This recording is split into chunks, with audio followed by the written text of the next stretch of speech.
Hello friends, गर्व nursing academy में आप सभी का स्वागत है। हम यहाँ ESIC nursing officer exam 2024 conducted by UPSC question answers को डिस्कस करने वाले हैं। ये क्वेश्चन पेपर है सेट ए का और यहाँ पर 51 to 100 क्वेश्चन हम यहाँ डिस्कस करने वाले हैं। पहली वाली वीडियो में हम लोग 1 to 50 क्वेश्चन जो है डिस्कस कर चुके हैं और 50 का जो क्वेश्चन का आंसर है वो मैंने कमेंट बॉक्स में दे दिया है विद रेशनल। तो आइए शुरुआत करते हैं क्वेश्चन नंबर 51 से। Question number 51, a nurse caring for a patient with type 2 diabetes mellitus with high dose insulin was monitoring blood glucose level between 2 AM to 4 AM. She is trying to assess. Type 2 diabetes का patient है, उनका हम blood glucose monitoring कर रहे हैं और वो कब का कर रहे हैं 2 AM to 4 AM। तो वो क्या पता करने के लिए, असेस करने के लिए सुबह का मॉर्निंग का ब्लड ग्लूकोज ले रहे हैं।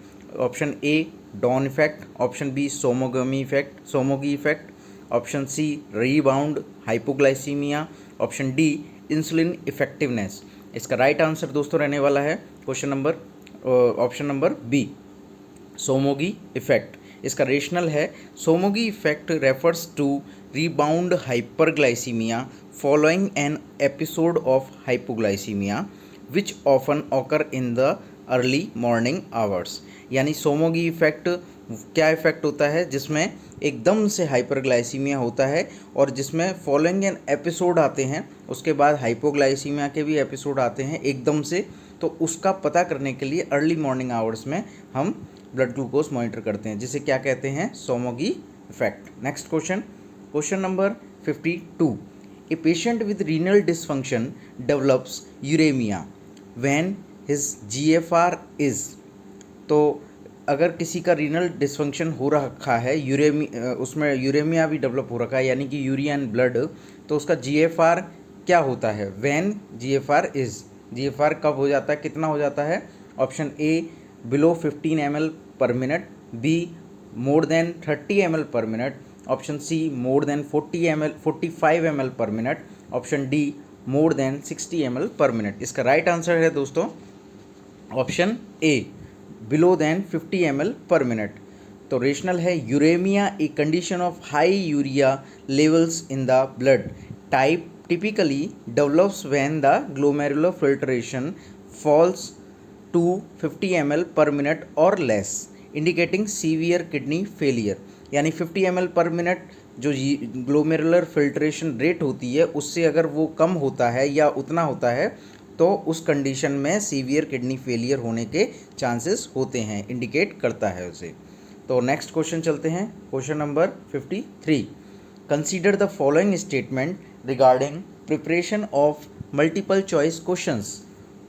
इसमें से हमें मतलब स्टेटमेंट देखने हैं और पता करना है। तो पहला ऑप्शन है stem should be clear and explicit. इसमें जो क्वेश्चन कह रहा है वो मल्टीपल चॉइस क्वेश्चन प्रिपेयर करते समय इनमें से स्टेटमेंट दिए हुए हैं, कौन से सही हैं कौन से गलत हैं, ये हमें आगे बताना है। तो पहला ऑप्शन है stem should be clear and explicit, option 2 use negative and double negatives, option 3 alternatives should be similar in length, detail and complexity, and fourth is avoid using distractor that are essentially the same। तो इसका which of the following statements given above is are correct, यानी इनमें से कौन कौन से option जो हैं सही हैं। इसमें आप ऑप्शन देख ही सकते हैं कि कौन कौन से इसमें पूछा हुआ है। तो इसका आंसर देख लेते हैं हम जल्दी से। इसका आंसर है ऑप्शन सी 1, 3 एंड 4। तो इसका 1, 3, 4 जो स्टेटमेंट है वो करेक्ट है। कौन कौन से? 1, 3 एंड 4, यानी stem should be clear and explicit, the alternative should be similar in length, detail and complexity, avoid using distractor that are essentially same. तो इसका रेशनल देख लेते हैं।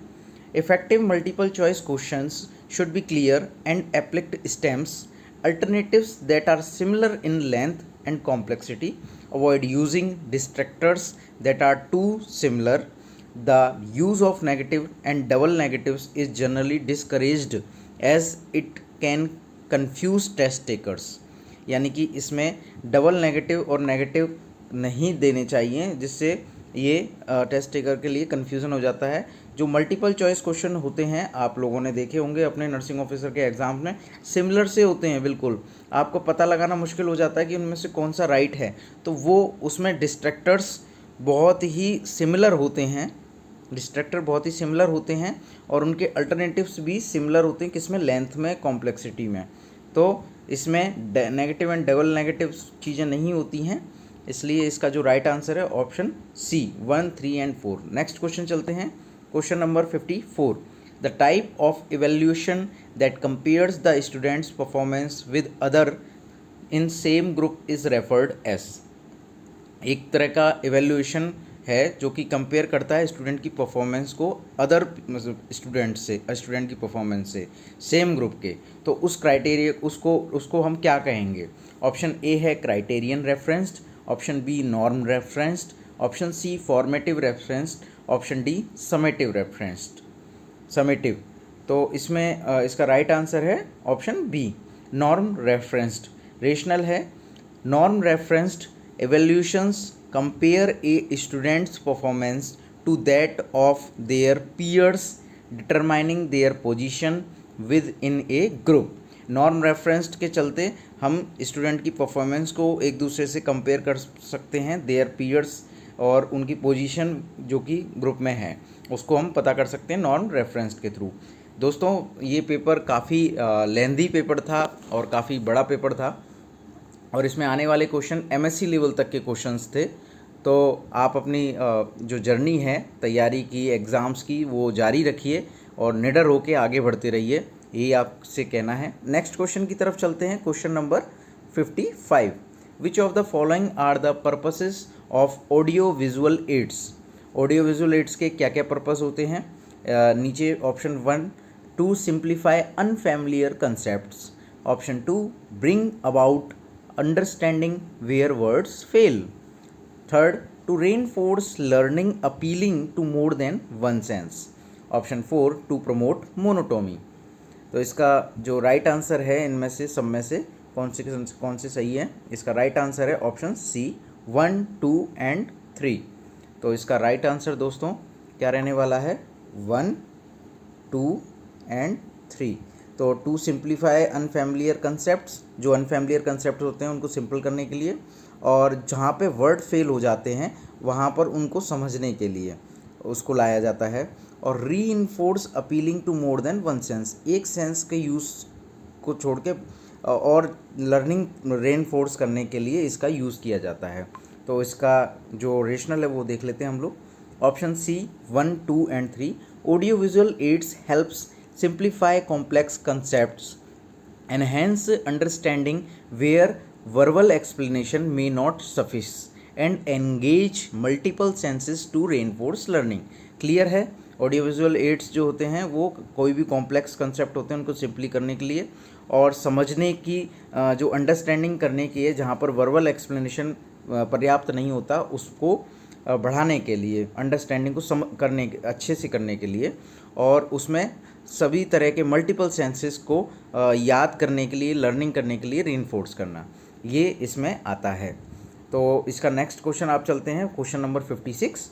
Which one of the following educational philosophies emphasis practical utility and activity based curriculum. तो educational philosophies जो हैं जो कि प्रैक्टिकल यूटिलिटी और एक्टिविटी बेस्ड करिकुलम को एम्फेसिस करती हैं, बढ़ावा देती हैं, तो वो कौन सी है? Option a pragmatism, option b idealism, option c realism, option d naturalism. इसका राइट आंसर है pragmatism. Pragmatism focuses on practical outcomes and real world applications, encouraging an activity based curriculum that promotes hands on learning. Pragmatism किस पे focus करता है? Practically base पे, जिसमें practical outcomes निकल के आते हों, रियल वर्ल्ड एप्लीकेशंस पर, और एक्टिविटी बेस्ड जो करिकुलम होता है उसको एनकरेज करने के लिए और उसको लर्न करने के लिए, प्रमोट हैंड ऑन लर्निंग, जिससे वो चीज़ें बाई प्रैक्टिकली और रियल वर्ल्ड एप्लीकेशन के थ्रू एनकरेज करके याद की जा सकें। इसका राइट आंसर है pragmatism. Next question number 57. Which of the following statements regarding brainstorming method of teaching are correct? brainstorming method जो कि टीचिंग का है वो कौन सा उसका स्टेटमेंट इनमें से करेक्ट है? Option first, it promotes critical thinking. Option two, it makes students more skilled. Option three, it promotes group activity. And option four, maximum ideas can be sought in a short time. इसका जो इसमें मतलब correct answer choose करने हैं क्योंकि वो multiple हैं. तो इसका राइट आंसर है ऑप्शन 1, 3 एंड 4. तो ऑप्शन सी देख लेते हैं. इसमें 1, 3, 4, 1, 3 एंड 4. तो इट प्रमोट्स जो ब्रेनस्टॉर्मिंग मेथड होता है उसका स्टेटमेंट टीचिंग का क्या क्या है? इट प्रमोट्स क्रिटिकल थिंकिंग, सोचने की जो क्षमता है उसको प्रमोट करता है. और इट प्रमोट्स ग्रुप एक्टिविटी के लिए इसको ये प्रमोट करता है. And maximum ideas can be sought in a short time में बहुत ही अधिक आइडियाज़ जो हैं इसमें सॉर्ट आउट करने की क्षमता होती है ब्रेनस्टॉर्मिंग मेथड में. तो इसका राइट आंसर का रेशनल देख लेते हैं. Option C 1, 3 and 4. Brainstorming encourages critical thinking, fosters group activity and is an efficient way to generate a large number of ideas quickly. तो ब्रेनस्टॉर्मिंग क्या करता है? क्रिटिकल थिंकिंग को बढ़ावा देता है, ग्रुप एक्टिविटी को बढ़ावा देता है और जो आइडियाज़ हैं उनको बड़ी मात्रा में जनरेट करने के लिए एक वे प्रदान करता है, एक एफिशिएंट वे प्रदान करता है. So next question number 58. Which one of the following method is best for psychomotor skill development among students? इनमें से कौन सा मेथड है जो कि साइकोमोटर स्किल डेवलपमेंट के लिए बेस्ट मेथड है? Option A lecture method, option B role play, option C demonstration, option D group discussion. इसका राइट आंसर है ऑप्शन सी डेमोन्स्ट्रेशन. रेशनल है demonstration is an effective method for teaching psychomotor skills as it provides a visual and practical example for student to follow and replicate. तो जो demonstration method होता है वो क्या method होता है? इफेक्टिव मेथड होता है टीचिंग का जिसमें psychomotor skills provide it provide a visual and practical example. इसमें एक देखने के लिए और एक तरीके से प्रैक्टिकली एग्जाम्पल इसमें शो किया जाता है जिसे स्टूडेंट फॉलो करते हैं, उसका रेप्लिकेट करते हैं, देखते हैं. Next question number 59. The type of teaching method used for developing teaching skills and competencies in teacher trainee. इनमें से कौन सी टीचिंग का टाइप है, मेथड है जो कि टीचिंग स्किल्स को और उसकी कॉम्पिटेंसीज को बढ़ावा देता है, डेवलप करता है, बनाता है टीचर ट्रेनीज़ को? तो इसका ऑप्शन है a micro teaching, option b seminar, option c lecture, option D group discussion. इसका राइट आंसर है माइक्रो टीचिंग. दोस्तों बहुत ही अच्छा आप लोगों के लिए एक पेपर है ये, क्योंकि इससे आप लोग उस लेवल तक की पढ़ाई को जानेंगे जो नर्सिंग में काफ़ी हाई लेवल तक की है. तो यहाँ पर ही नहीं, इसने यूपीएससी, वास्तव में यूपीएससी ने अपने यूपीएससी लेवल का पेपर बना के दिया है. तो डटे रहिए, बने रहिए हमारे साथ. क्वेश्चन नंबर आंसर इसका जो है ए है माइक्रो टीचिंग. माइक्रो टीचिंग का रेशनल देख लेते हैं. Micro teaching is a teacher training technique that allows teacher to practise and refine their teaching skills in a controlled environment with feedback. यानी इसमें टीचर ट्रेनी की ये टेक्निक माइक्रो टीचिंग में क्या होता है, टीचर प्रैक्टिस करते हैं और अपने आप की टीचिंग स्किल्स को रिफाइन करते हैं और निखारते हैं और इन ए कंट्रोल्ड एनवायरनमेंट. और इसमें कंट्रोल्ड एनवायरनमेंट होता है, एक तरीका होता है, वे होता है जिसमें उनको पता पड़ता है वो किस तरीके से पढ़ा रहे हैं कि नहीं पढ़ा रहे हैं, कैसा पढ़ा रहे हैं. तो विद फीडबैक. इसका right answer A micro teaching. Next question number 60. Which one of the following counselling skills involve paraphrasing client words and saying what counselor think about client feeling. इनमें से कौन सी which one of the following counselling skills है जिसमें paraphrasing client के word की paragraphing की जाती है, पैराफ्रेजिंग की जाती है, और and saying what counsellor think about client feeling. और इसमें पता लगाया जाता है कि काउंसलर जो है क्लाइंट की फीलिंग के लिए क्या सोच रहा है। तो इस तरह की काउंसलिंग स्किल्स में कौन कौन से ऑप्शन दिए हुए इन्होंने। Option A concreting, option B reflecting, option C summarising and option D listening. तो इसका राइट आंसर दोस्तों रहने वाला है reflecting. Reflecting is a counselling involves the counsellor paraphrasing what the client has said and expressing and an understanding of client feeling thoughts, promoting deeper understanding and empathy। तो इसका right answer है reflecting. Reflecting में जो client की feeling है और thought हैं उनके बारे में इसमें समझा जाता है और प्रमोट किया जाता है डीप अंडरस्टैंडिंग की, उसकी फीलिंग्स की डीप अंडरस्टैंडिंग को इसमें समझा जाता है। इसका राइट आंसर है reflecting. Next question, question number 61। Period of practical experience and training in clinical nursing supervised by an expert of a particular field is known as. एक पीरियड है प्रैक्टिकल एक्सपीरियंस का और ट्रेनिंग का एक in clinical nursing supervised by an expert of a particular field is known as. A option A preceptorship, option b mentorship, option c peer group support and option D self reflection.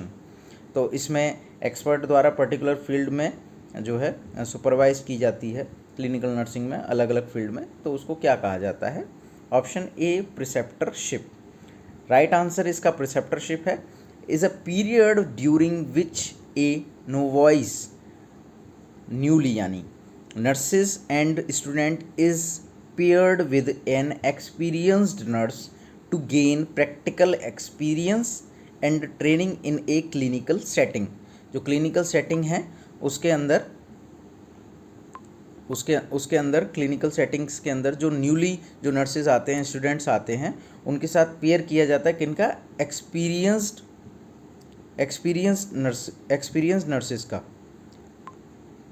Nurses जिन्हें क्या कहा जाता है preceptor. उनके साथ में एक pair किया जाता है स्टूडेंट्स का, जो नए नए नर्सेज होते हैं स्टूडेंट्स होते हैं और गेन करते हैं वो लोग प्रैक्टिकल एक्सपीरियंस ट्रेनिंग को। तो इस तरीके की जो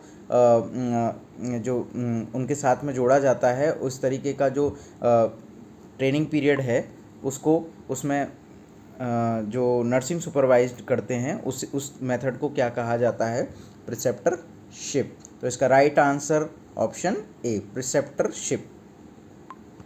next question, question number 62। The overall plan of rotation of all students in educational institution including teaching, learning activities and related events during academic year is known as. जो overall rotation plan बनता है students का educational institution में, जिसमें teaching, learning activities और उससे related जो भी एकेडमिक ईयर में इवेंट्स आते हैं उसको क्या कहा जाता है। Option A clinical rotation plan, option B master rotation plan, option C curriculum planning and option D course planning. इसका right answer option B master rotation plan. Rationale है इसका, a master rotation plan outlines the schedule and rotation of student through various clinical and educational activity throughout the academic year. तो इसका right answer master rotation plan रहने वाला है, जिसमें सारी outlines जो है शेड्यूल की जाती हैं और वेरियस क्लिनिक जो एजुकेशनल एक्टिविटीज़ हैं उनको एकेडमिक ईयर में देखा जाता है। तो क्या क्या प्लानिंग्स करनी है तो उसको हम क्या कहते हैं, master rotation plan. Next question, question number 63। Consider the following statement regarding objective structured clinical examination. इस बात से ही क्लियर है कि ये किस तरीके का जो मेथड है वो क्या है, ऑब्जेक्टिव स्ट्रक्चर्ड, यानी कि इसमें ऑब्जेक्ट पे फोकस किया हुआ है, ऑब्जेक्ट पर बताया गया है, उसमें क्लिनिकल एग्जामिनेशन होता है। तो उस मेथड में कौन कौन से स्टेटमेंट्स हैं। It provides more emphasis on performance of skill, option 2 it is more useful in assessing the knowledge of students, third it requires checklist for evaluation, option 4 holistic approach to patient management can not be assessed. तो इसका जो right answer है देख लेते हैं कौन से statement सही है। Option C 2, 3 and 4। तो इसका राइट आंसर दोस्तों कौन सा रहने वाला है, ऑप्शन 2, 3 एंड 4। तो इसका जो right answer, it is more useful in assessing the knowledge of students. Okay, उसके बाद it required checklist for evolution. उसके बाद में होलिस्टिक अप्रोच, इसमें पेशेंट मैनेजमेंट के लिए असेस नहीं किया जाता है। तो इसका राइट आंसर है, इसका जो रेशनल है वो देख लेते हैं। रेशनल है ऑब्जेक्टिव स्ट्रक्चर्ड क्लिनिकल एग्जामिनेशन जो है OSCE is designed to assess clinical skills and competencies in structured manner using checklist. It may not fully assess the holistic approach to patient management। इसका first option जो है वो सही नहीं है, क्योंकि इसमें एम्फेसिस नहीं किया जाता परफॉर्मेंस स्किल को, इसमें एम्फेसिस नहीं किया जाता है परफॉर्मेंस स्किल्स को। इसमें क्या किया जाता है, असेस किया जाता है, असेस किया जाता है क्लिनिकल स्किल्स को, इसलिए इसका पहला ऑप्शन सही नहीं है। तो 2, 3, 4 इसके राइट आंसर है। Question number 64, which one of the following tools maintained by teacher is very valuable for assessment of student performance. Student performance को असेस करने के लिए इनमें से कौन सा टूल है जो टीचर द्वारा बहुत ही वैल्यूएबल होता है, उसको मेंटेन किया जाता है। Option A incident record, option B anecdotal record, option C self report, option D clinical attendance. इसका जो राइट आंसर है option B anecdotal record. Anecdotal record are detailed narrative descriptions of a student's behavior or performance which provide valuable insights into their progress and areas for improvement। तो वहाँ पर student के behaviour, उनका performance जो कि बताता है उनकी इंसाइट्स, वैल्यूएबल इंसाइट को उनकी प्रोग्रेस में, और इम्प्रूव करता है उनके एरिया को, एरिया फॉर इम्प्रूवमेंट। तो इसको हम कौन सा रिकॉर्ड कहेंगे, anecdotal record. Next question number 65, a chart indicating the distribution of questions based on objectives and content area is called. जो डिस्ट्रीब्यूशन क्वेश्चन बेस्ड जो हैं on objective and content area, उस चार्ट को, जिसमें चार्ट में ये चीज़ें आती हैं, उसको हम कौन सा चार्ट कहते हैं या क्या कहते हैं। Option A question paper, option B blueprint, option C question bank, option D checklist. इसका राइट आंसर है ब्लूप्रिंट। ऑप्शन ए बी का ब्लूप्रिंट का रेशनल है, a blueprint is in education is a detailed plan that maps out the distribution of the questions in assessment, ensuring that all objectives and content area are adequately covered। जिसमें कि सारे objective और content area हैं adequately, पर्याप्त तरीके से covered होते हैं, और इसमें क्वेश्चंस जो हैं उनका डिस्ट्रीब्यूशन किस तरीके से हुआ है उनको असेस करने के लिए इस तरीके का प्लान यूज़ किया जाता है, जिसको हम ब्लूप्रिंट कहते हैं। Next question number 66, match the list 1 with list 2 and select the correct answer using the code given below the list.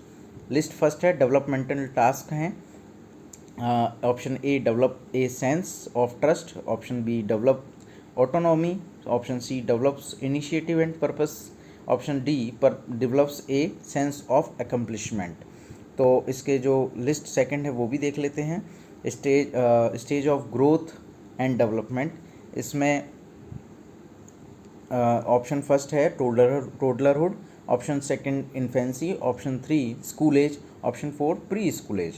तो इसका जो डेवलप किया, मतलब इसमें जो इसका राइट आंसर है ऑप्शन बी, ए का 2, बी का 1, सी का 4 एंड डी का 3। तो इसका जो इरेक्शन की जो स्टेजेस हैं, इसमें फीलिंग्स के बारे में बताया जाता है, अलग अलग जो लेवल ऑफ स्टेजेस होते हैं, पीरियड ऑफ लाइफ होती है उसके बारे में। तो इसका एक्सप्लेनेशन देख लेते हैं। Option A develop a sense of trust, ये किस में होता है, इन्फेंसी में। तो इसमें इरेक्शन स्टेज में क्या दिया हुआ है इसके लिए, ट्रस्ट vs मिसट्रस्ट। उसके बाद में जो इसका नेक्स्ट ऑप्शन है, वो नेक्स्ट जो है डेवलप ऑटोनॉमी। ऑटोनॉमी किस में होती है, टोडलरहुड में, जिसमें autonomy and Shem and doubt आता है। और सी डेवलप इनिशिएटिव एंड पर्पस, जो कि प्री स्कूल एज में होता है, इनिशिएटिव एंड गिल्ट। उसके बाद में है sense of accomplishment, school age में आता है, जिसमें इंडस्ट्री एंड इन्फीरियोरिटी आती है। तो इसका जो चार्ट है वो देख लेते हैं। इसमें क्या होता है, जो अर्ली चाइल्डहुड होता है उसके अंदर, उससे पहले infancy, trust and mistrust, autonomy VS shame and doubt आता है अर्ली चाइल्डहुड में, preschool initiative VS guilt में, स्कूल एज में industry and inferiority, and adolescence में identify and role confusion, young adulthood में intimacy and isolation, and option ये इसमें middle adulthood में generosity and stagnation, and maturity के अंदर आ जाता है ईगो, इंटीग्रिटी, डिस्पेयर, निराशा। तो इसके ये सारे ऑप्शन हमने देख लिए हैं इसके अंदर। और इसके अंदर हम एक जो डेवलप होता है इसके लिए जो शब्द दिया हुआ है वो देख लेते हैं। जो इन्फेंसी पीरियड है, ट्रस्ट मिसट्रस्ट, उसके लिए होप, 1.5 से 3 साल तक के लिए ऑटोनॉमी एंड शेम डाउट के लिए willpower, and 3 to 5 age के लिए पर्पस, 5 to 13 एज के लिए कॉम्पिटेंसी, एंड 13 to 21 ईयर्स के लिए फिडेलिटी, ऑप्शन 21 to 39 के लिए लव, एंड 40 to 65 के लिए केयर, एंड 65 to ओल्डर के लिए विजडम। तो ये आप इनसे मैच कर सकते हैं और अच्छे से देख सकते हैं इस चार्ट में प्रॉपर कि किस तरीके से ये एक दूसरे से रिलेटेड हैं। तो ये क्लियर है सारा। तो उसके बाद में question number 67, which one of the following method is the most appropriate for feeding the baby born at 31 weeks of gestation. 31 weeks के गेस्टेशन पीरियड के लिए जो बच्चा पैदा हुआ है उसके लिए मोस्ट अप्रोप्रिएट फीडिंग मेथड क्या है? Option A intravenous fluid and oral feeding, option B orogastric और nasogastric tube feeding with occasional spoon और paladai feeding, option C intravenous fluids with occasional orogastric nasogastric tube feeding, option D total parenteral nutrition. Option B इसका right answer रहने वाला है orogastric और nasogastric tube feeding with occasional spoon और paladai feeding. पेलाडाई क्या होता है? पेलाडाई एक तरीके का चम्मच नुमा, वो जिसका मुंह चोंच की तरह, दीपक की तरह निकला रहता है, चोंच नुमा, उससे फीडिंग कराते हैं तो उसको हम पेलाडाई कहते हैं। तो इसका जो राइट आंसर बी है। इसका रेशनल देख लेते हैं। It provides a reliable method of feeding यानी tube feeding while allowing the for gradual introduction to oral feeding as the baby condition improve। जैसे जैसे बेबी की कंडीशन इम्प्रूव होती जाती है, ओरोगैस्ट्रिक और नेजोगैस्ट्रिक ट्यूब से हम उसे ओकेजनली ओरली अलाउ करते हैं स्पून या पेलेडाई से। तो नेक्स्ट क्वेश्चन चलते हैं, question number 68। If 14-year-old child has been admitted with the complaint of fever, headache, chills and vomiting, he has been provisionally diagnosed as a case of bacterial meningitis, has been advised lumbar puncture for the examination of cerebral fluid, CSF जिसे बोलते हैं। which one of the following variation in CSF will confirm the child has bacterial meningitis। कुल मिला के बात ये है कि एक बच्चा है जिसको कंप्लेंट है फीवर, हेडेक एंड चिल्स की, और उसको प्रोविजनल डायग्नोज किया हुआ है बैक्टीरियल मेनिंजाइटिस में, और उसका लंबर पंचर एडवाइस किया हुआ है एग्जामिनेशन के लिए। तो लंबर पंचर में क्या क्या चीज़ें जो हैं वो कंफर्म करती हैं कि बैक्टीरियल मेनिंजाइटिस इसको है?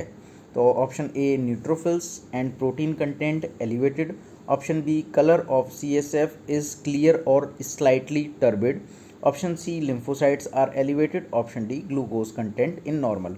एक बात क्लियर कर देते हैं हम आपको, बैक्टीरियल मेनिंजाइटिस है, CSF फ्लूइड की बात हो रही है। तो जब बैक्टीरियाज होते हैं वो ग्लूकोज को बहुत ज़्यादा यूज़ करते हैं, तो ग्लूकोज लेवल डाउन रहने वाला है यहाँ पे। प्रोटीन उसके अंदर बहुत ज़्यादा होते हैं, प्रोटीन जो होते हैं वो बढ़े हुए रहते हैं, और जो WBC हैं जो कि न्यूट्रोफिल्स जैसे कि इन्होंने दे रखा है वो बढ़े हुए रहते हैं, प्रोटीन और न्यूट्रोफिल WBC बढ़े हुए रहते हैं। और इसका जो कलर है वो टर्बिड होता ही है। तो इसका राइट आंसर हम देख लेते हैं। क्वेश्चन आंसर है option A, neutrophils and protein content elevated. इसका रेशनल है elevated neutrophils and protein content are hallmark feature which indicating an acute bacterial meningitis. इसका ऑप्शन बी है कलर, जो ऑप्शन बी है उसके लिए हम बता दे रहे हैं rationale colour of CSF is clear और slightly turbid, it is not a definitive diagnostic criteria. तो जो टर्बिड और क्लियर भी हो सकता है, दोनों तरीके से हो सकता है। तो बैक्टीरियल मेनिंजाइटिस जरूरी नहीं कि उसको बैक्टीरियल मेनिंजाइटिस ही हो, तो इसका डेफिनेटिव डायग्नोस्टिक क्राइटेरिया ये नहीं है। लिम्फोसाइट एलिवेटेड हो रखी हैं, are more indicated of viral meningitis are not bacterial meningitis. Lymphocyte जहाँ पे बढ़ी हुई रहती हैं वहाँ पे वायरल मेनिंजाइटिस रहता है। ये बहुत ही अच्छा जानकारी है। इन बैक्टीरियल मेनिंजाइटिस ग्लूकोज जो है डिक्रीज होता है कंजप्शन बाय बैक्टीरिया। तो इसका राइट आंसर है option A. Next question, question number 69, which of the following are true about the sign of good attachment in breastfeeding technique? Option first, the baby mouth is wide open. Option second, upper areola is visible, not the lower one. जो नीचे का areola है वो visible नहीं होता है, बल्कि ऊपर का एरियोला होता है। ऑप्शन सी जो है थर्ड है, baby chin touches the breast. Option 4, the upper lip of baby is everted turned outward. Option 5, baby head and body is are in one plane. इसका राइट आंसर हम देख लेते हैं कौन कौन से ऑप्शन रहने वाले हैं। Option C 1, 2 and 3। तो इसको हम क्लियर कर देंगे अभी कैसे कैसे ये राइट हैं। 1, 2 and 3। The baby mouth is wide open. तो बेबी का जो मुंह है वो काफ़ी खुला हुआ रहता है, मतलब पूरी तरह से। और उसका जो अपर एरियोला होता है मदर का, वो विजिबल होता है, ना कि नीचे का एरियोला। तो उसमें जो एरियोला होता है वो ऊपर का एरियोला ज़्यादा विजिबल होता है, यानी कि बच्चे का माउथ जो है वो नीचे वाले एरिए से काफ़ी अटैच्ड होता है। उसके बाद में ऑप्शन सी, बेबी चिन जो है ब्रेस्ट को टच करनी चाहिए। तो नेक्स्ट जो 4 और 5 है उसके लिए भी बता देते हैं क्यों गलत हैं। 4 sign of good attachment in breastfeeding, more of the areola is visible above the baby top lip than below the lip। जो कि एरियोला का जो विजिबिलिटी है वो ऊपर वाले एरियोला की होती है, ना कि नीचे वाले की। बेबी का माउथ काफ़ी अच्छे से खुला हुआ होना चाहिए। मैं यहाँ पे एक आपको फ़ोटो शो कर सकता था, लेकिन नहीं कर पाया हूँ। कोई बात नहीं, आगे कभी मौका आएगा तो ज़रूर इस चीज़ को क्लियर किया जाएगा। ऑप्शन जो इसमें बेबी का माउथ है वाइड ओपन होना चाहिए। और इसमें फिर दूसरा बताया है कि बेबी का जो लोअर लिप है वो कर्ल्ड होना चाहिए आउटवर्ड। नीचे वाला जो बच्चे का लिप है वो बाहर की तरफ निकला होना चाहिए, ना कि ऊपर का। उसके बाद में बेबी चिन इज़ टचिंग और ऑलमोस्ट टचिंग द ब्रेस्ट। जो बेबी की चिन है वो टच करनी चाहिए ब्रेस्ट को। नेक्स्ट क्वेश्चन है question number 70, during resuscitation which one of the following medication is indicating initially if the heart rate of a newborn continue to be less than 60 minutes per minute after 30 seconds of positive pressure ventilation and chest compression। chest compression ventilation करने के बाद भी 60 पर minutes पे 30 seconds के बाद में जो है 60 पर मिनट से कम आ रही है न्यूबॉर्न की जो हार्ट रेट है, तो इसका राइट आंसर उसके लिए क्या दिया जाएगा? Option A epinephrine, option B sodium bicarbonate, option C atropine, option D dexamethasone. इसका राइट आंसर है option C atropine. Atropine use to manage bradycardia, it helps increase the heart rate by blocking the effect of acetylcholine. Acetylcholine को block करके ये bradycardia को manage करता है और heart rate को बढ़ाता है। इफिनेफ्रिन क्या काम करता है? Primarily used for cardiac arrest, not initial bradycardia. Clear है? ऑप्शन बी सोडियम बाइकार्बोनेट, इसका यूज़ किस लिए किया जाता है? मेटाबॉलिक एसिडोसिस के लिए, not the increasing heart rate. Option D dexamethasone, A steroid used for inflammation not for heart rate regulation. Inflammation के लिए यूज़ किया जाता है स्टेरॉयड एक तरीके का, ना कि हार्ट रेट को रेगुलेट करने के लिए। तो नेक्स्ट क्वेश्चन है question number 70। Option number 71, a 15-month-old child is brought to the OPD with diarrhea. He has sunken eyes. The skin pinch goes back slowly and he drink eagerly. As per the Integrated Management of Neonatal and Childhood Illness IMNCI, this child is classified as IMNC के through ये जो इसमें option दे रखे हैं क्या क्या हो रहा है उस बच्चे को? डायरिया हो रहा है, सनकन आइज हैं, स्किन पिंच करने पर स्लोली जा रही है और बहुत ही ज़्यादा पानी पी रहा है। तो इसका जो ऑप्शन है severe dehydration, option B some dehydration, option C no dehydration, option D severe persistent diarrhoea. तो इसका राइट आंसर है सीवियर डिहाइड्रेशन। रेशनल है sunken eyes and slow skin pinch return are indicative of severe dehydration while eager drinking behaviour can suggest significant fluid loss. तो इसका right answer severe dehydration है, जिसके अंदर sunken eyes slow skin pinch return होता है, जो कि severe dehydration को इंडिकेट करता है। तो नेक्स्ट क्वेश्चन है question number 72, which one of the following babies is eligible for kangaroo mother care. Kangaroo mother care के लिए कौन सा बच्चा जो है एलिजिबल है। ऑप्शन ए बेबी वेइंग 1000 ग्राम कैरीड इन ए इंक्यूबेटर, 1 किलो का बच्चा है जो कि इंक्यूबेटर में रखा हुआ है। Option B baby with birth weight 2 to 6 kg। Option C haemodynamically stable low birth baby. Option D baby who is sick and cared under radiant warmer. इसका राइट आंसर है option B haemodynamically stable lower birth baby. इसका right answer का rationale देख लेते हैं। Kangaroo mother care is recommended for haemodynamically stabled low birth baby weight babies below 2.5 kg to promote bonding and improve health outcomes through skin to skin contact। इसमें जो लो birth baby होते हैं जो कि हीमोडायनेमिकली स्टेबल होते हैं, उन पेशेंटों को बच्चों को कंगारू मदर केयर दी जाती है। अब according to WHO newborn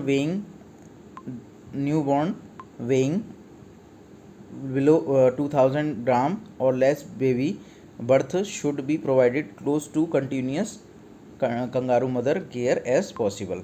Next question number 73, a 10-year-old child has been admitted in a pediatric medical ward with sudden onset of hematuria, oliguria, edema, hypertension।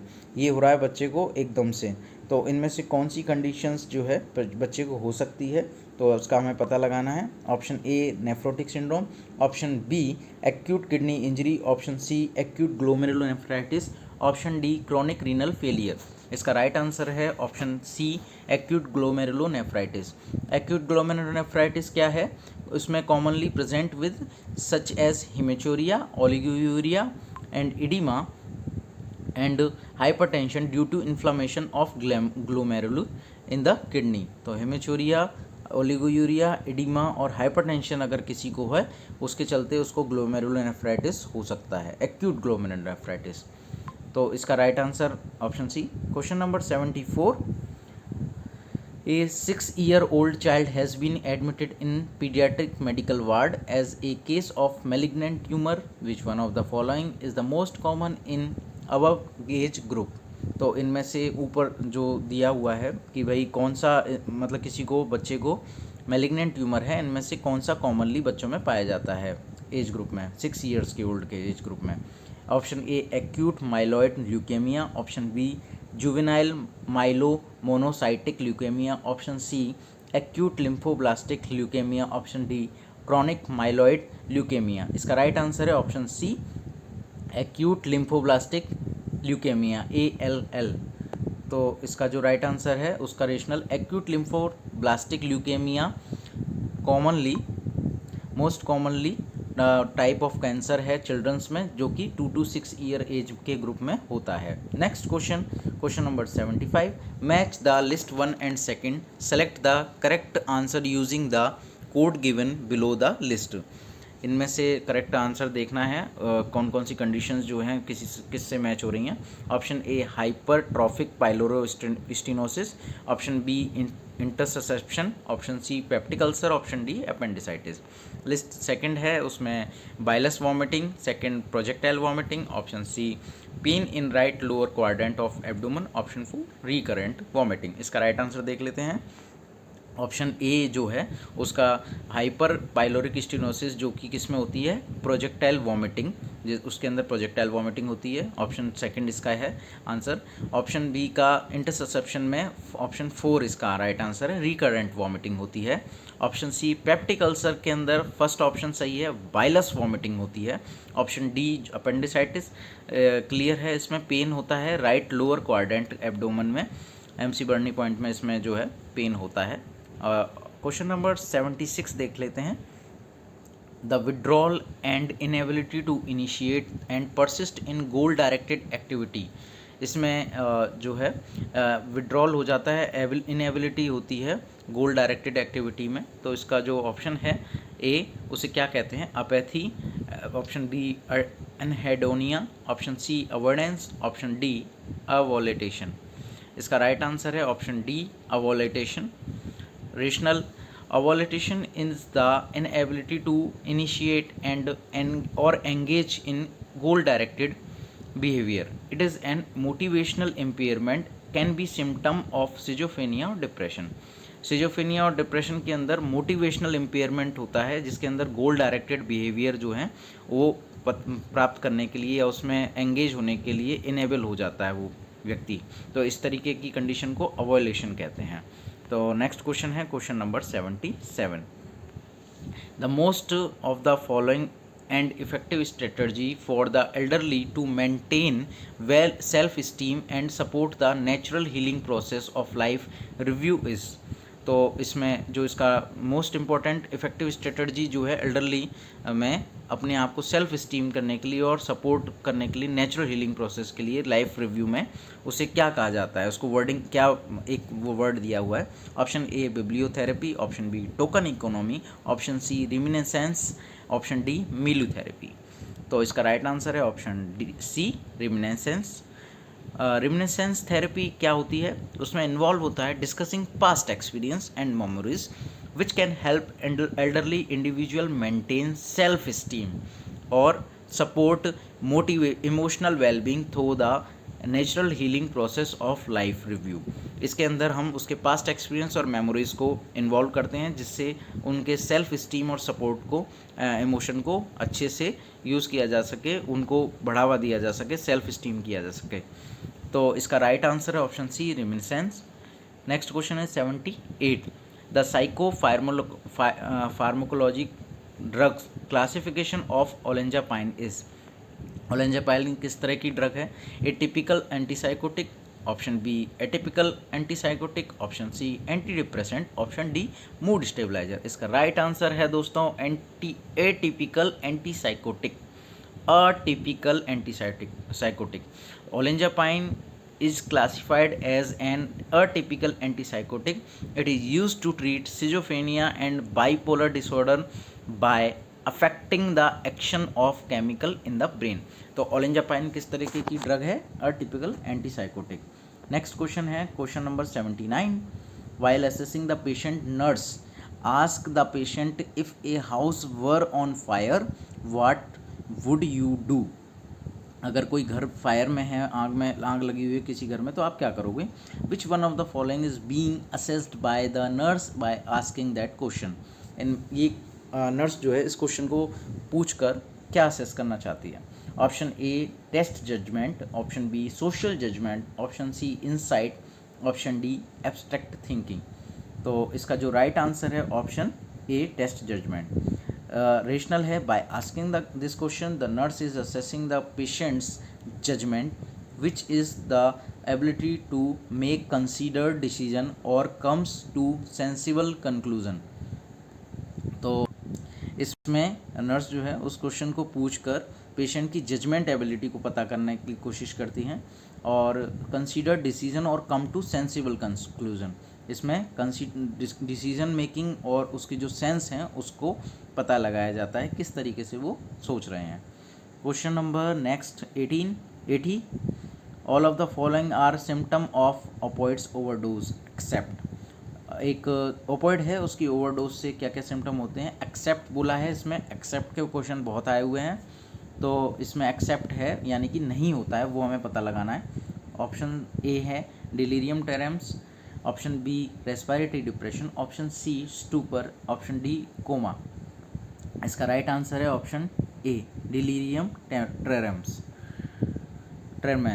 Delirium tremens is a severe form of alcohol withdrawal that involves sudden and severe mental or nervous system changes. It is provide a symptom of opioid overdose.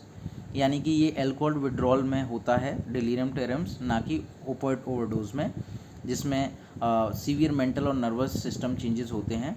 Symptom of opioid overdose include respiratory depression, stupor, coma, जो कि opioid overdose के अंदर आते हैं. क्या क्या आते हैं? रेस्पिरेटरी डिप्रेशन, स्टूपर और कोमा. उसके बाद नेक्स्ट क्वेश्चन है question number 81.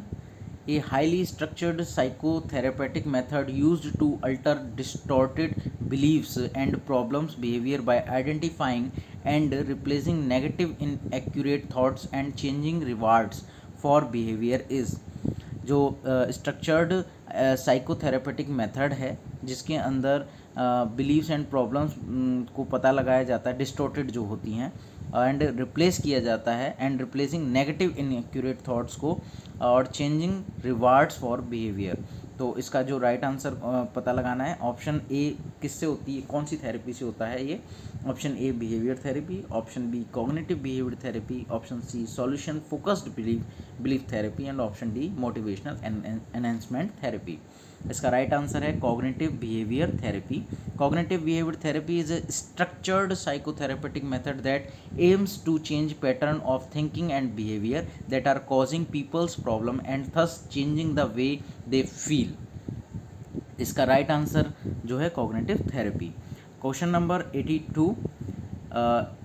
An excitatory neurotransmitter that is diffusely disturbed within cerebral cortex, limbic system and basal ganglia of CNS and plays a role in emotions, cognition and sensory.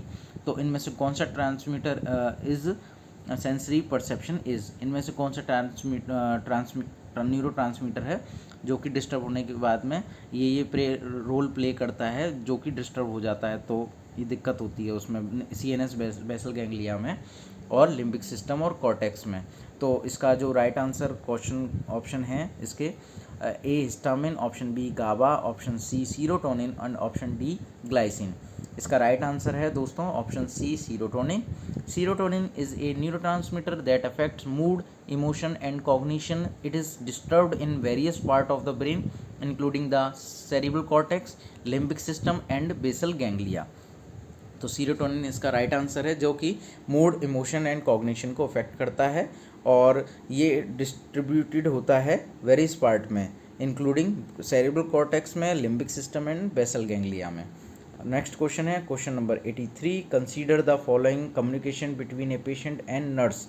एक patient बात करते हैं कि I have done something awful, और nurse कहते हैं कि I would like to hear about it okay to discuss it with me. मैं इस चीज़ को सुनना चाहूँगी और या चाहूँगा, और अगर आप ओके हैं तो डिस्कस कर सकते हैं. Which one of the following verbal communication technique is being used by the nurse. तो नर्स द्वारा वर्बल कम्युनिकेशन कौन सी टेक्निक है जो यूज़ की गई है? Option A acceptance, option B confrontation, option C reflection और ऑप्शन डी वैलिडेशन. इसका राइट आंसर है option A acceptance. The nurse is using acceptance as a communication technique. एक नर्स है वो कम्युनिकेशन टेक्निक है उसको यूज़ कर रही हैं एक्सेप्टेंस की. तो जिसमें इन्वॉल्व होता है acknowledging the patient feeling, patient की फीलिंग का पता लगाना, and encouraging them to share more information in a non judgemental manner. और एक नॉन जजमेंटल मैनर में उसको एनकरेज करना, हम उसको जज नहीं करते उनकी फीलिंग को. तो इसका राइट आंसर है option A acceptance. Question number 84. Match the list first with second, select the correct answer using the code given below the list. तो इनमें ड्रग्स के नेम दिए हुए हैं और इसका क्लासिफिकेशन दिया हुआ है. इसका राइट आंसर हम देख लेते हैं. ऑप्शन ए 4, बी का 3, सी का 2 एंड डी का 1. रेशनल इसके दे रखे हैं हमने, डायरेक्ट हम बात कर लेते हैं. फ्लोराजिपाम जो है वो एक बेंजोडाइजेपिन हिप्नोटिक है. क्लियर. जोलिडिपाम जोलपीडेम है जो वो नॉन बेंजोडाइजेपाइन हिप्नोटिक है, और रेमलेटियोन जो है वो मेलाटोनर्जिक हिप्नोटिक है। ऑप्शन डी हाइड्रोक्सीजाइन वो एंटी हिस्टामिन है। क्लियर है? इसका राइट आंसर जो है ऑप्शन ए, आप मैच कर लीजिएगा। Question number 85, all of the following symptom present in a patient since last 2 weeks an indicative of major depressive disorder except, यानी मेजर डिप्रेसिव डिसऑर्डर है किसी पेशेंट को 2 हफ्ते से, इनमें से कौन सा ऐसा ऑप्शन है जो उसमें इंक्लूड नहीं होता है सिम्टम में? तो option A depressed mood, option B markedly diminished interest, option C catatonic behaviour, option D fatigue. तो इसका राइट आंसर है कैटाटोनिक बिहेवियर। कैटाटोनिक बिहेवियर जो है वो क्या होता है? Is more commonly associated with catatonic which can occur in various mental health conditions but is not a primary symptom of major depressive disorder. Major depressive disorder जो है उसके अंदर कैटाटोनिक बिहेवियर नहीं इंक्लूड होता है। तो कैटाटोनिक बिहेवियर इसका right answer है एक्सेप्ट के चलते। उसके बाद नेक्स्ट क्वेश्चन है 86, which one of the following are assumptions in milieu therapy. Milieu therapy में कौन कौन से अजम्पशंस होते हैं? Option first, the patient own his or her environment. Option second, the patient takes responsibility for his or her behaviour. Option 3, inappropriate behaviour needs to be corrected. Option 4, peer pressure has no role to play. इसका right answer है option, इसमें से question अपने को option choose करने हैं। इसका right answer है ऑप्शन 1, 2 एंड 3। इसका राइट आंसर है 1, 2 एंड 3। तो इसका रेशनल देख लेते हैं हम लोग। In milieu therapy the therapeutic environment is structured to help patients. First, the patient अपना एनवायरनमेंट होता है उसके पास में, और द पेशेंट रिस्पॉन्सिबिलिटी देता है अपने बिहेवियर की, और उसमें इनअप्रोप्रिएट बिहेव्स को करेक्ट किया जाता है। तो इसका right answer option B 1, 2, 3। Next question है question number 87, according to SIU staff inspection unit staffing norms for the nurses working in central government hospitals the normal और जनरल वार्ड शुड हैव।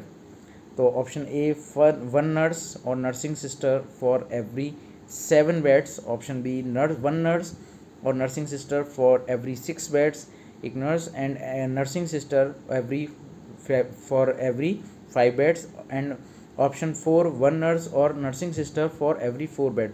यानी कि एक नर्सिंग सिस्टर या nurse जो हैं वो मतलब उन्हें डेजिग्नेट किया गया है कितने बेड्स के लिए केयर के लिए उन्हें डेजिग्नेट किया जाता है SIU के अकॉर्डिंग, स्टाफिंग नॉर्म्स के अकॉर्डिंग।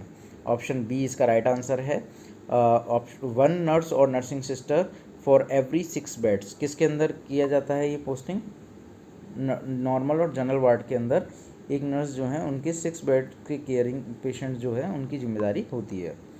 रेशनल है, the staff inspection unit norms recommend 1 nurse or nursing sister for every 6 beds in a general ward to ensure adequate patient care. Next question, question number 88, a temporary placement of nurse in a ward for 12 hours or less which is done to cover the shortage of nurse especially during evening and night shift by supervisor is called. Option A intra-departmental deployment, option B interdevelopmental deployment, option C interlocation deployment, option D short term deployment. ये question कह रहा है कि एक nurse को 12 hours और या उससे कम समय के लिए सुपरवाइज़र द्वारा स्पेशली ड्यूरिंग इवनिंग और नाइट शिफ्ट्स में किसी अदर जगह पर प्लेसमेंट किया जाता है नर्सेज की शॉर्टेज को कवर करने के लिए। तो इस तरीके के प्लेसमेंट को क्या कहा जाता है? Option A intra departmental deployment, option B inter departmental deployment, option C interlocational deployment, and option D short term deployment. तो इसका राइट आंसर है intra departmental deployment. Rationale, intra departmental deployment refers to temporary reassignment of nurses within the same department to cover staff shortage। यानी एक ही department के अंदर उन्हें temporary रूप से रीअसाइन किया जाता है जिसे इंट्रा डिपार्टमेंटल डिप्लॉयमेंट कहा जाता है। तो इसका राइट आंसर है option A, intra departmental employment, यानी कि एक ही डिपार्टमेंट के अंदर अगर किसी अदर जगह पर यहाँ से यहाँ उनको मतलब वर्क के लिए नर्स को किया जा रहा है, तो इस तरीके के डिप्लॉयमेंट को इंट्रा डिपार्टमेंटल डेवलपमेंट कहेंगे। नेक्स्ट क्वेश्चन है question number 89। All of the following are techniques of inventory control except. इनमें से इन्वेंट्री कंट्रोल के लिए जो टेक्निक्स यूज़ की जाती है उनमें से कौन सी नहीं है? Option A ABC analysis, option B VED analysis, option C XYZ analysis, option D SDX analysis. तो इसका right answer option D SDX analysis. Rationale देखते हैं। SDX analysis is not a recognised technique in inventory control. Common techniques include हैं ABC analysis, मतलब categorise, जो कि categorise करता है inventory based on importance. Inventory को कैटेगराइज करता है इम्पोर्टेंस के बेस पर। VED एनालिसिस में आता है categorise inventory based on criticality, criticality के आधार पर कैटेगराइज करना इन्वेंट्री को। XYZ एनालिसिस के अंदर categorising inventory based on variability in uses, यानी अलग अलग तरह के वेरिएबल यूजेस के आधार पर इन्वेंट्री को कैटेगराइज करना XYZ एनालिसिस कहलाता है। और क्वेश्चन नंबर 90 है, all of the following are major penalties awarded for the employees for their serious misconduct except. इनमें से मेजर पेनल्टी दी जाती है एम्प्लॉय को उनके सीरियस मिसकंडक्ट करने पर, जो कि इनमें से नहीं है वो हमें पता लगानी है। मेजर पेनल्टीज जो नहीं है, एक्सेप्ट का क्वेश्चन है। Option A loss of privileges, option B demotion, option C transfer और option D withholding increments. तो इसमें कन्फ्यूज़न काफ़ी होगा लोगों को, क्योंकि लगभग एक जैसे ही ऑप्शंस हैं। इसका राइट आंसर है ऑप्शन सी, ट्रांसफ़र। यानी ट्रांसफ़र जो है एक मेजर पेनल्टी के रूप में नहीं माना जाता है। रेशनल क्या है इसका?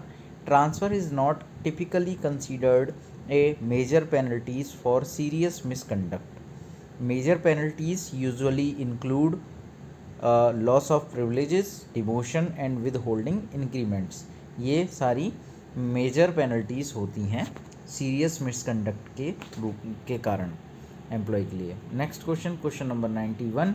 ए report of any event that is not consistent with the routine of hospital and is written only if any mishap or mistake occurs in patient care is called।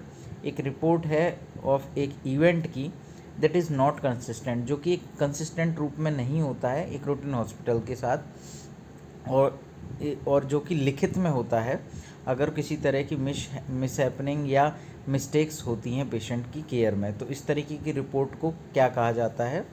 Option A compliance report, option B hand off report, option C incident report, option D clinical information report. इसका right answer है option C, incident report. Rationale है, an incident report is a formal documentation of an unusual event such as a mishappening or mistake that occurs in the hospital setting and is not consistent with routine operations। clear है? next question number 92। when one chooses a course of action from several options, यानी कई options में से एक course को choose किया जाता है based on the criteria, based on regulation of institution and professional standard, this process is called option A problem solving, option B decision making, option C diagnostic reasoning, option D hypothesizing a solution. इसका right answer है option B, decision making. Rationale, decision making involves choosing the best course of action from several options based on criteria, institutional regulation and professional standards। next question number 93। the most appropriate data collection tool to measure attitude towards condom use would be। एक appropriate data collection tool है जो कि measure करता है किस चीज़ को measure करता है, attitude toward condom use. Condom use के लिए जो मेज़र डाटा कलेक्शन है टूल है उसका क्या नाम है? Option A checklist, option B Q sorts, option C vignettes and option D Likert scale. इसका राइट आंसर है option D Likert scale. Rationale है, a Likert scale is a psychometric scale, एक तरीके का साइकोमीट्रिक स्केल है, commonly used in questionnaires to measure attitude और opinion, जो कि एक तरीके का क्वेश्चनरीज होती है एटीट्यूड और ओपिनियन को पता करने के लिए। It is suitable for measuring attitude toward condom use by assessing the extent of agreement और डिसएग्रीमेंट विद वेरियस स्टेटमेंट। और एग्रीमेंट और डिसएग्रीमेंट जो होते हैं उनके एक्सटेंट के साथ में वेरियस स्टेटमेंट को ये असेस करता है और इसको लिकर्ट स्केल कहा जाता है इस प्रोसेस को। नेक्स्ट क्वेश्चन है question number 94। Consider the following research statement. इनमें से ये एक रिसर्च स्टेटमेंट है जिसको बताया गया है, a study to assess motivation focused intervention effect on self esteem of adolescent in a school। एक एडोलसेंट है स्कूल में, उसके मोटिवेशनल फोकस्ड इंटरवेंशन है जो कि इसके सेल्फ इस्टीम को अफेक्ट करता है। उसकी ये एक तरीके की उस तरह की स्टडी है जो असेस करती है मोटिवेशन फोकस्ड इंटरवेंशन को। तो what type of variable it is motivation focused intervention is in the statement given above. तो ये किस तरीके का वेरिएबल है? A confounding, option B independent, option C dependent, option D extraneous. तो इसका right answer option B independent. The independent variable is the one that is manipulated और controlled by the researcher to observe its effect on the dependent variable. Dependent variable researcher इसमें control करता है, manipulate करता है इस तरीके के variable को, और ये इफ़ेक्ट को ऑब्जर्व करने के लिए होता है डिपेंडेंट वेरिएबल के ऊपर। In this case motivation focused intervention is the independent variable as it is the intervention being tested to see its effect on self esteem. Self esteem पर मोटिवेशन फोकस्ड इंटरवेंशन को हम यहाँ पर देख रहे हैं, इसलिए जो सेल्फ इस्टीम है वो डिपेंडेंट है किसके ऊपर? मोटिवेशन फोकस्ड इंटरवेंशन पर। उसी के द्वारा सेल्फ इस्टीम पे क्या इफ़ेक्ट पड़ रहा है वो हम यहाँ देख रहे हैं। नेक्स्ट क्वेश्चन है question number 95। A researcher conducted a study to describe the lived experience of caregivers of patient with dementia, which type of qualitative study is conducted by the researcher। एक researcher हैं जो study conduct कर रहे हैं describe करने के लिए lived experience, जिसमें केयर गिवर जो है पेशेंट का, जो कि पेशेंट डेमेंशिया के पेशेंट को केयर कर रहे हैं, केयर दे रहे हैं, उसके ऊपर स्टडी असेस कर रहे हैं रिसर्चर। तो इस तरीके की क्वालिटेटिव स्टडी जो की जा रही है वो किस तरह की स्टडी है रिसर्चर द्वारा की जाने वाली? Option A ethnography, option B phenomenology, option C case study and option D grounded theory. इसका राइट आंसर है फिनोमेनोलॉजी। रेशनल देख लेते हैं। Phenomenology is a qualitative research approach that focuses on exploring and describing the lived experience of individual. एक जीता जागता व्यक्ति है, उसके द्वारा जो एक्सपीरियंस किया जाता है लिव्ड एक्सपीरियंस, उसको डिस्क्राइब करने का काम फिनोमेनोलॉजी के अंदर होता है। This method is appropriate for studying the experiences of care givers of patient with dementia. Same line अब जो क्वेश्चन की है। तो इस तरीके की जो क्वालिटेटिव रिसर्च होती है उसको क्या कहा जाता है? फिनोमेनोलॉजी, जिसके अंदर लिव्ड एक्सपीरियंस जो होता है इंडिविजुअल का उसे डिस्क्राइब किया जाता है, उसे एक्सप्लोर किया जाता है।